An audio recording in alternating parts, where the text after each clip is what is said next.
Thank you, Patrick. I appreciate it. Good afternoon.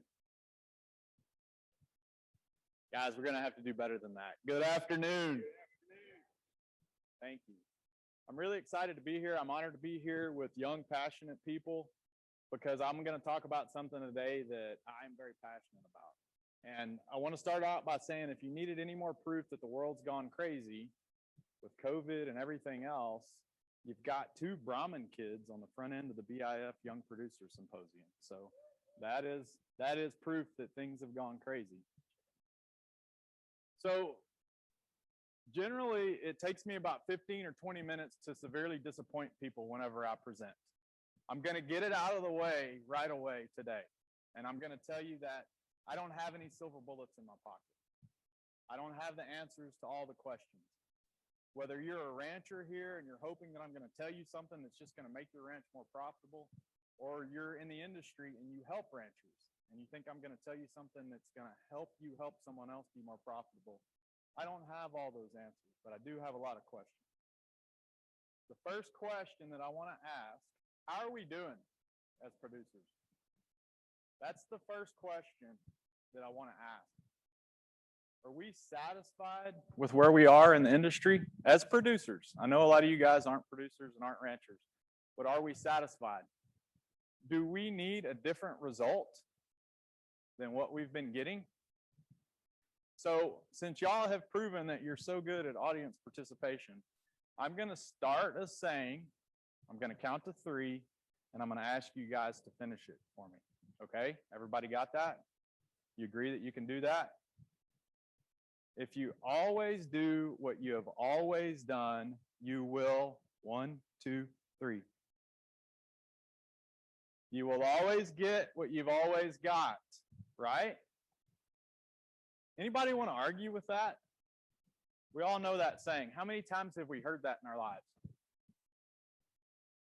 Pretty much true, right? So my question is, why do we always do what we've always done?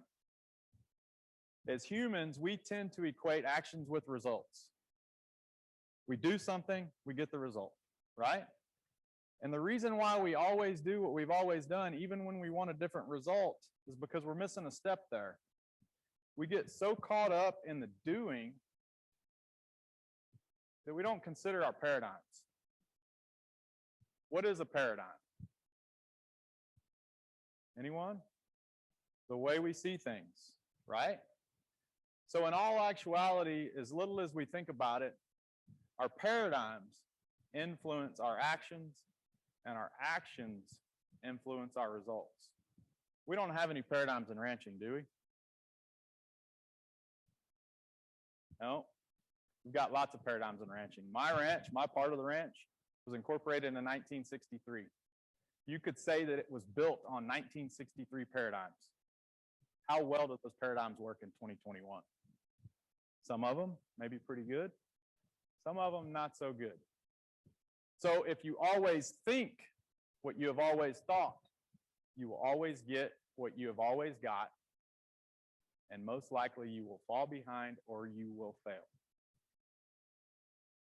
American agriculturalists are the most productive and the most efficient in the world, bar none. We are fantastic at producing stuff. I was at a young people's leadership deal in the Texas Panhandle one time, about 3 years ago. And this guy from the corn board got up and he showed us these charts and all of this fancy stuff. Production, corn production from 1980 to the year 2015. It was fantastic. I mean, it would blow your mind how productive we've gotten. I raised my hand. I said, sir, do you have any of the same data on farm profitability through that same time period? And after he looked at me like I'd insulted his mother and kicked his dog, he mumbled something about standard of living or something. He didn't have an answer for me.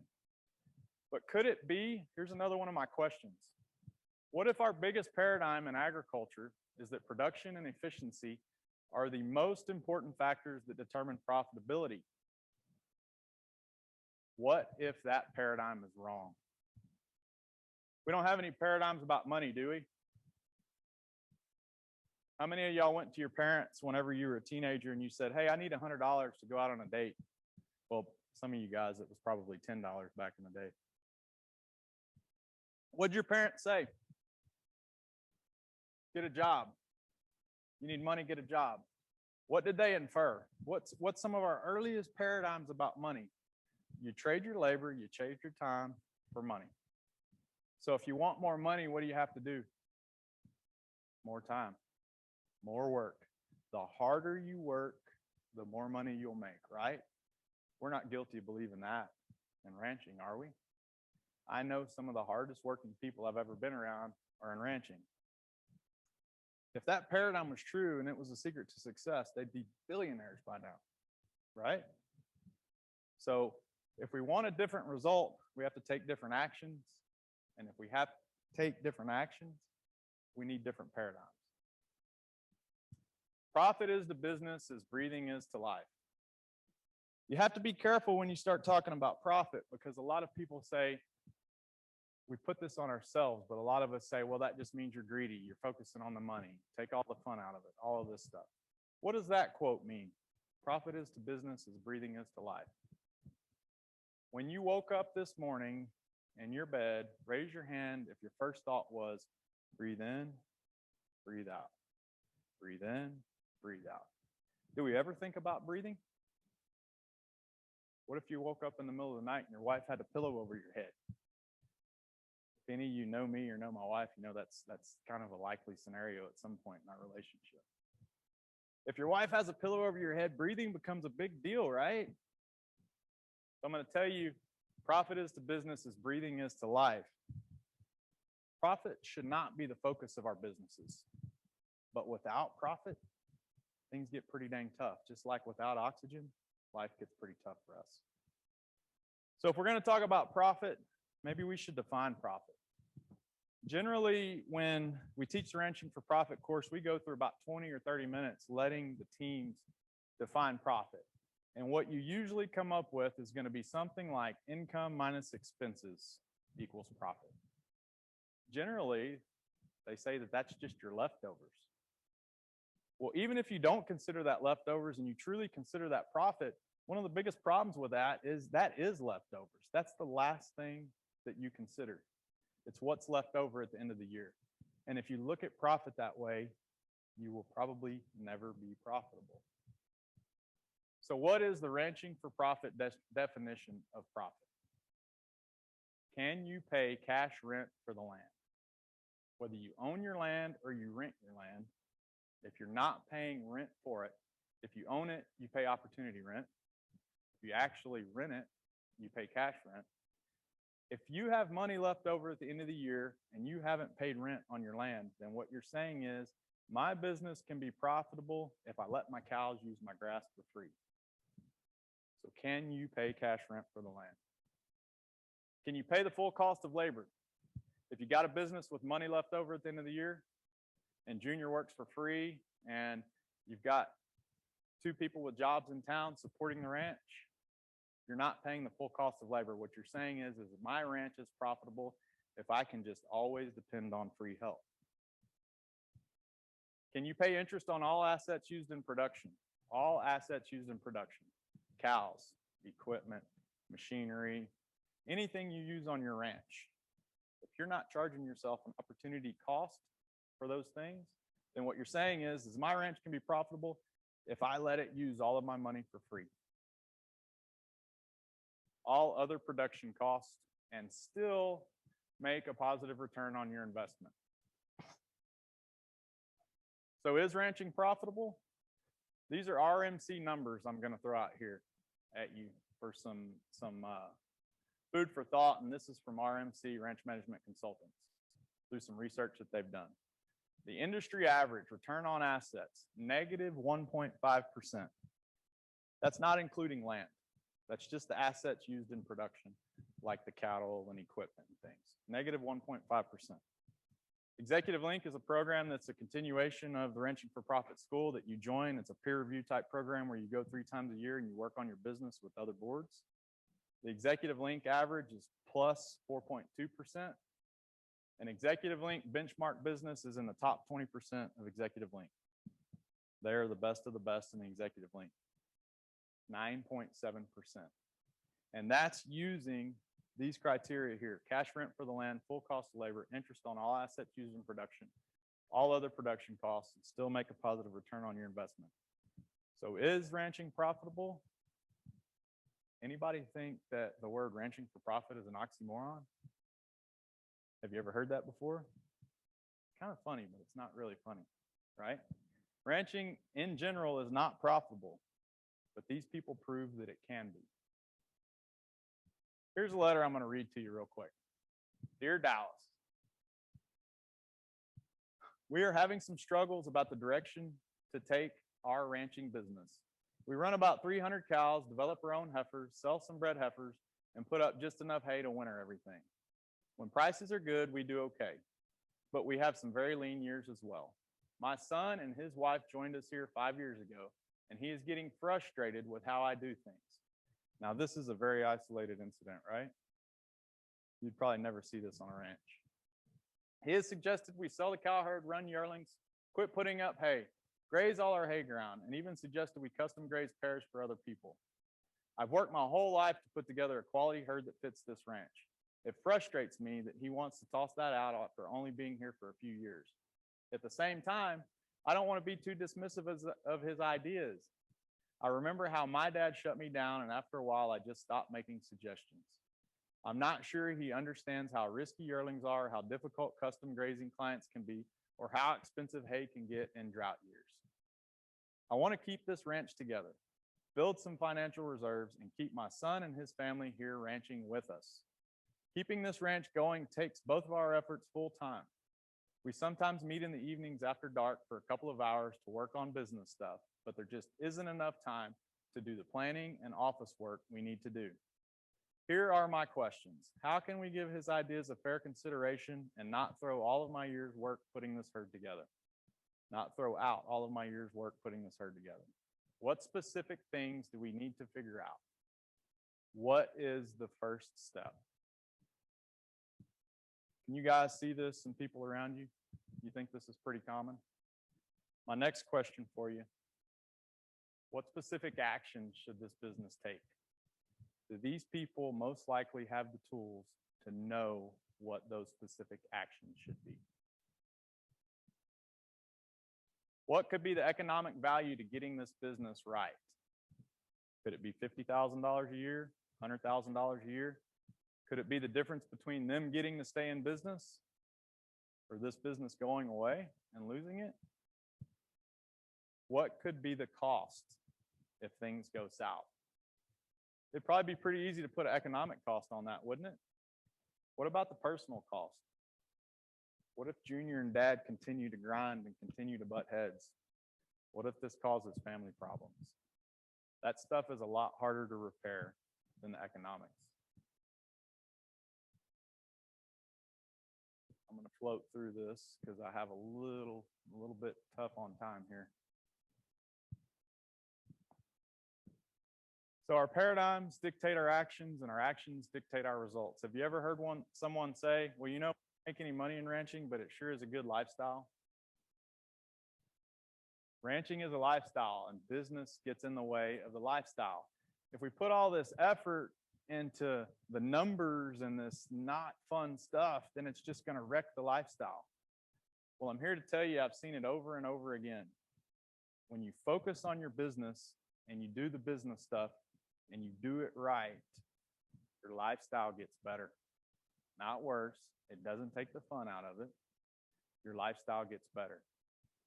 But if you continue to focus on the lifestyle, your lifestyle is going to get worse. Is your ranch a business, or is it a collection of assets and a bunch of jobs? Does it serve a customer? We're going to come back to this one in a minute.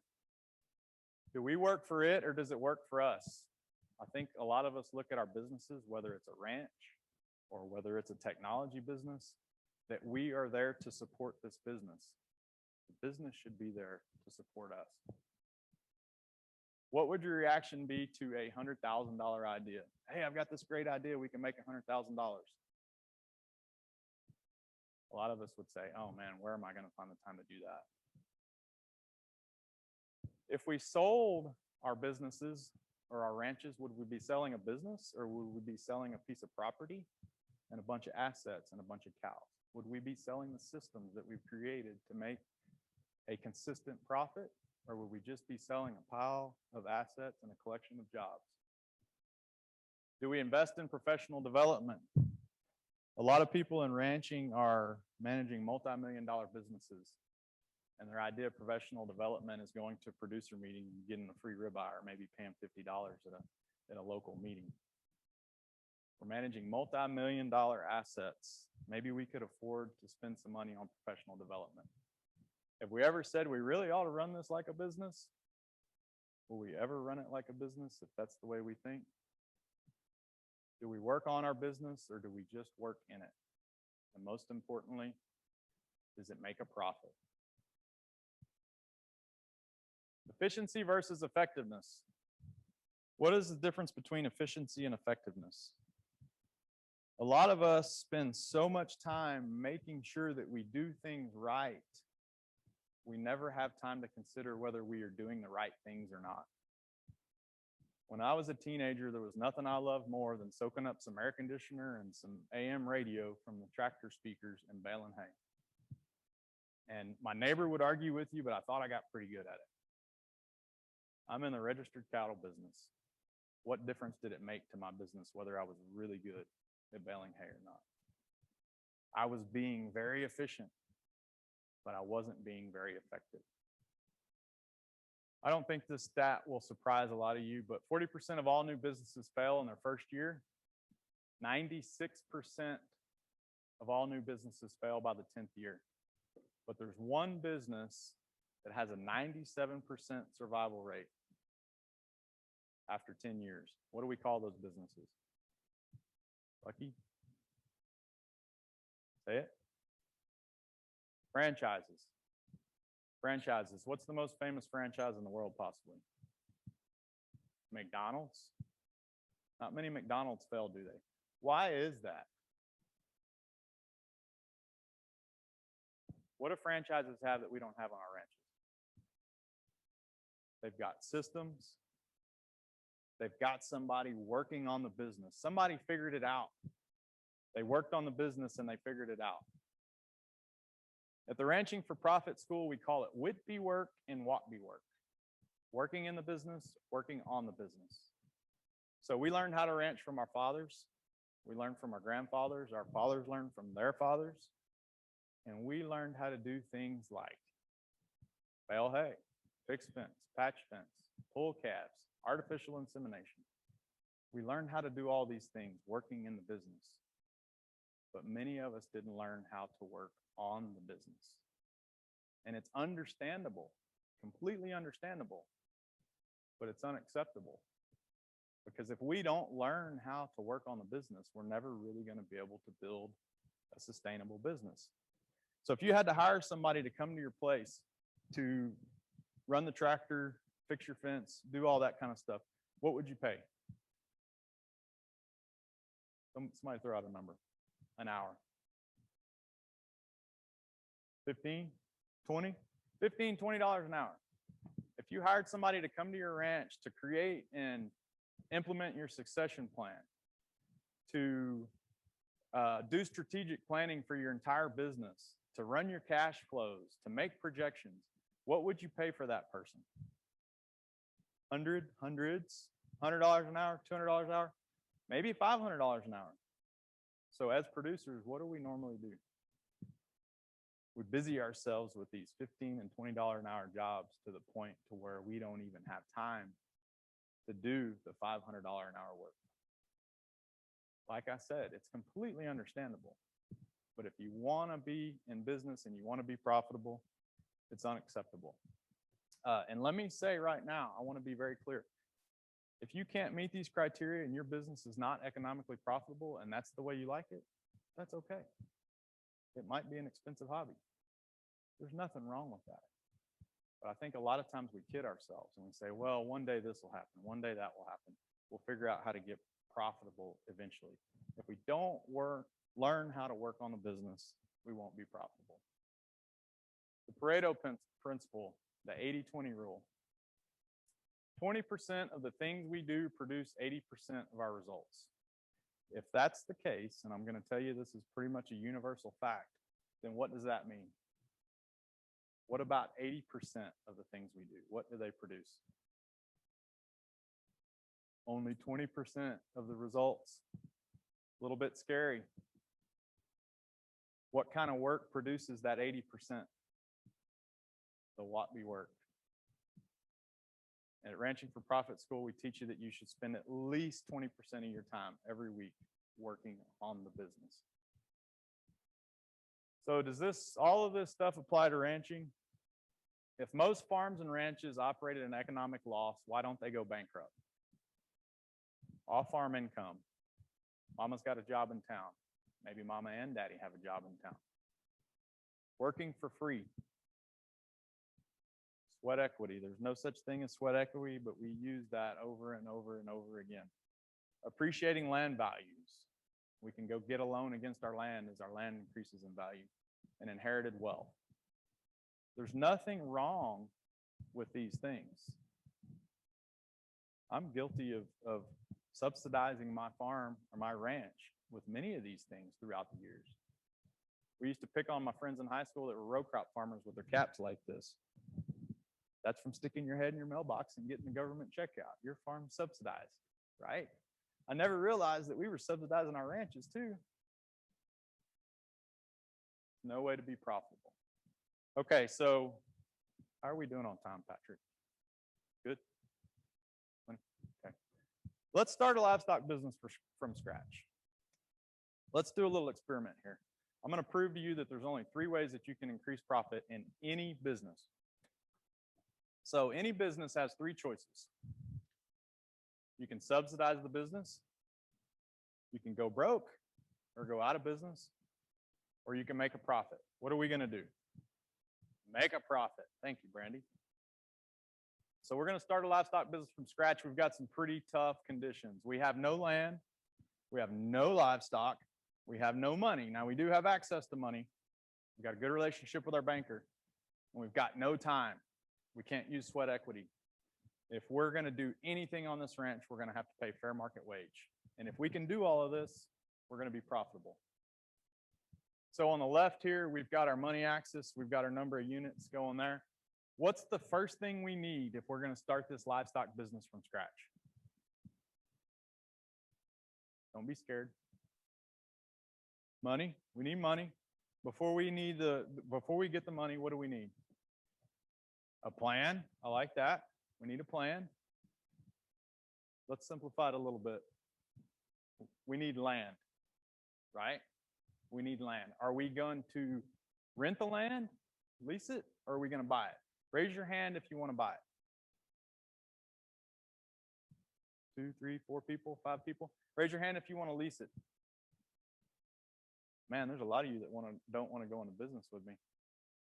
Raise your hand high if you want to lease it. All right. So if you want to lease, said you wanted to lease it, but you really want to buy it, raise your hand. That's right. Now we're getting honest. Okay, so are there compelling reasons to lease land? Yes, absolutely. It's cheaper. You pay for it with pre-tax dollars. There's flexibility there. If you don't like it, you can leave. There's a lot of reasons to want to lease land. Are there compelling reasons to want to buy land? Definitely. It's yours, right? We own it. This is ours. We can do whatever we want to with it. It's an investment. It will hopefully appreciate in value and you'll make some money off of it. What business did I say we were going to go into and start from scratch? The livestock business. Right. Can you be in the livestock business and not be in the land business? Sure. Can you be in the land business and not the livestock business? Sure. If you come to the school, we'll teach you that it's pretty important to look at these things separately. But for right now, we're going to be in the livestock business. Okay, so we have our land. What do we need next? Not everybody at once. Livestock? Okay. If we have livestock, who's going to take care of them? So let's get a cowboy first, or a cowgirl, right? Let's get an employee. What's an employee cost? How much? Yearly salary. 100 grand, 50 grand. Let's say 50 grand. That's it, right? Cost stop there? No. We've got a place for them to live. We might have a pickup. Pickup might be pulling a trailer. In the trailer, we've got a dirt bike, a side-by-side, and 4 horses, right? We got vet bills. What does it cost to employ, when you look at it like that, what does it cost to employ one quality employee? 80 to 100 grand. Yep. Okay, so we've got our land and we've got our labor. We're going to call these overhead costs. What does your economist call these? Fixed cost, right? That's a terrible idea. What does that imply? That they stay the same, they never change. We can't change them. 60 to 80% of all costs in your business are overhead costs. Wow.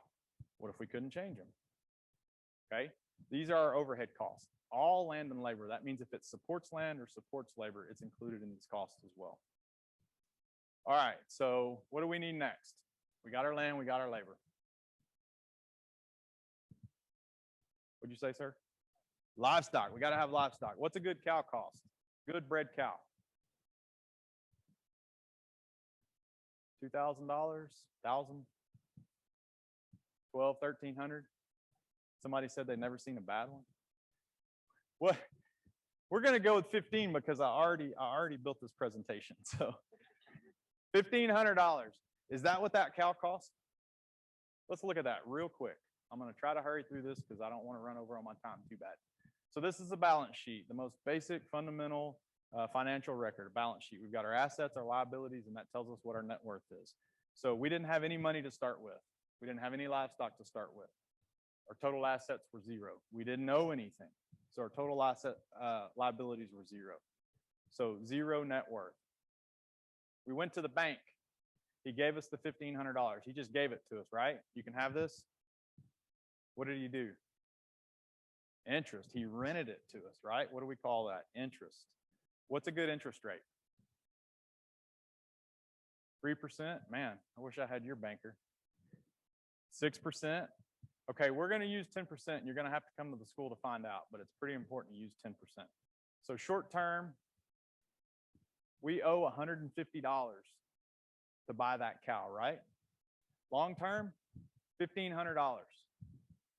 So total, $1,650. What's our total net worth? Negative $150. Everybody see that? Following me? All right. So we had cash. We took the cash, we went and we bought the beautiful $1,500 cow. So we just changed the form that we held the asset in from cash to cattle. Livestock $1,500, total assets $1,500. We still owe $150, $1,500 long term. Total $1,650. What's our net worth? Negative $150. What did it cost to buy a cow?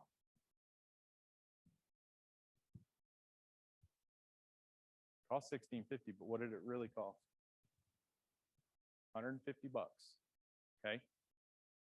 Because that $1,500 cash was an asset.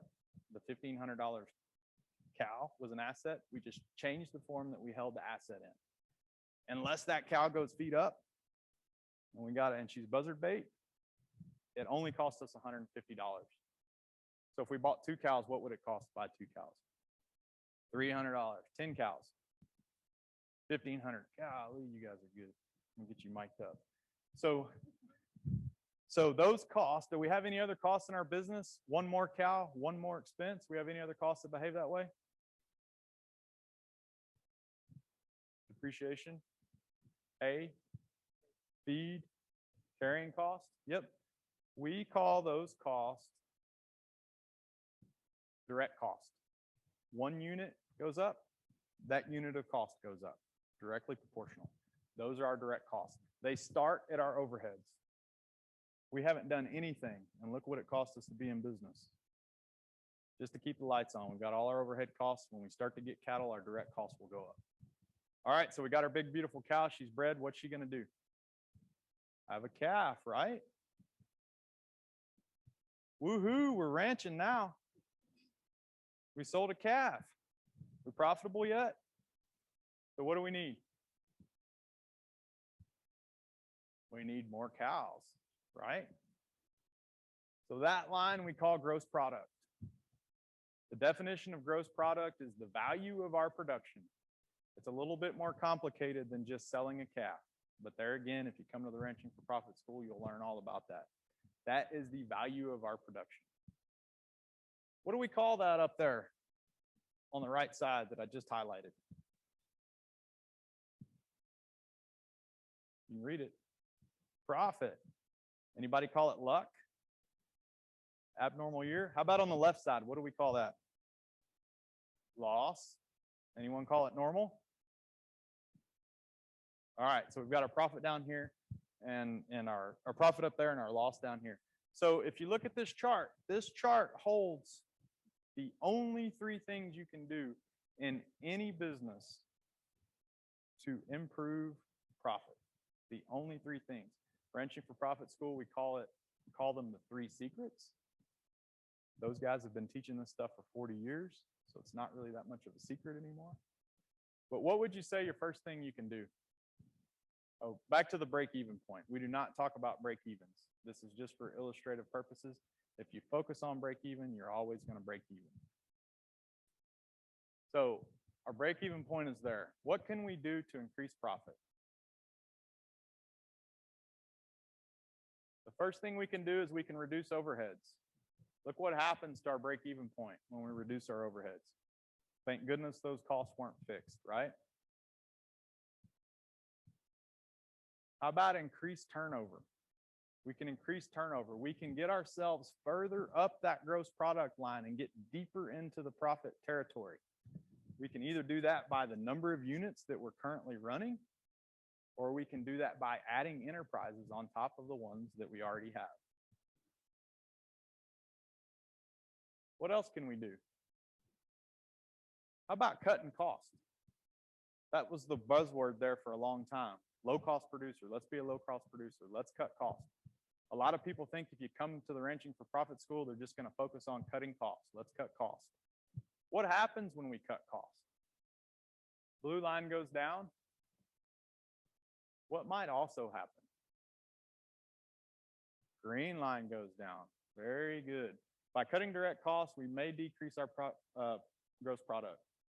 Look what happened to our break-even point. We are less profitable. This can be a trap.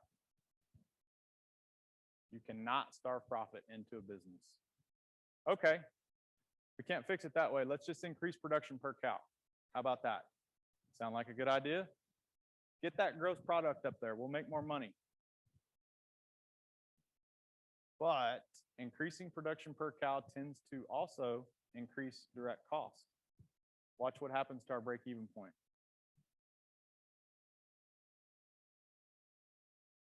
Increasing our inputs is not the only thing that happens. A lot of times we can put a pencil to the inputs, but what can get us is the inputting. Look what happens, what could happen to our overheads. Look where we are now, out there in no man's land. This has been the historic approach of the American livestock industry. Remember what I said in the very beginning about production? If our paradigm is production and efficiency are the key to profit, here we are. Look where our break-even point is. All right, I'm going to skip through this. So it's not good enough to say that we cut our cost or we increase our gross product. What we are interested in is the relationship between those two lines, and that is gross margin per unit.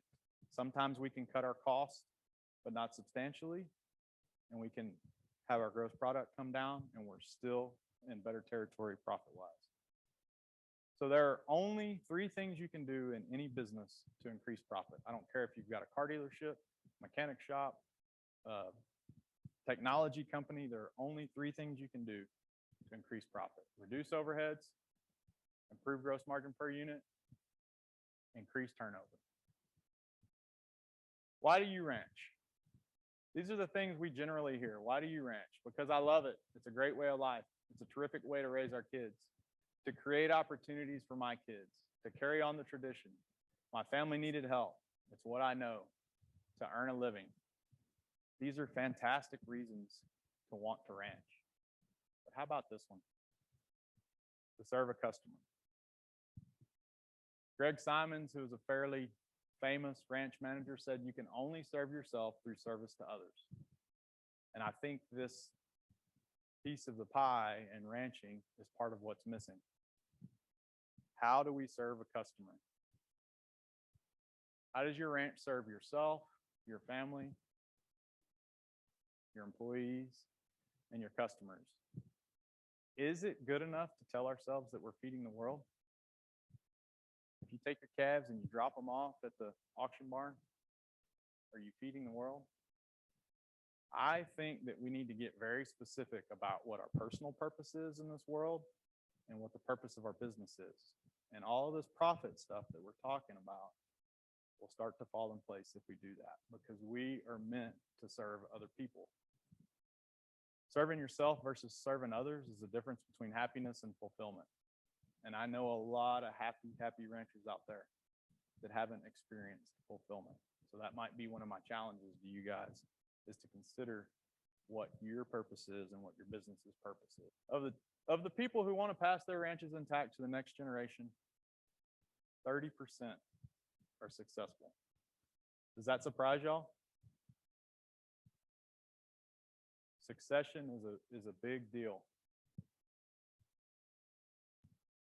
So why does this happen? Poor communication and planning. If you're a rancher, did you get into ranching because you like communicating with people? Probably not. This is another one of those things that it's understandable, but it's not acceptable. If we don't learn some of these skills, if we don't work on the business and do the hard work, we're going to have a hard time learning how to be profitable. Our businesses aren't viable. Why do we even want to pass them on to the next generation? If we don't do the hard work to learn how to do some of these skills and work on the business, I think we're in trouble in the ranching community. Heirs are incompetent. That's not to say that the heirs are dumb. They're very smart. But like I said earlier, they learned how to work in the business. They didn't learn how to work on the business. They didn't learn this kind of stuff. A lot of times it's easier just to kick the can down the road, push it to the side, and not worry about it. It'll all work itself out.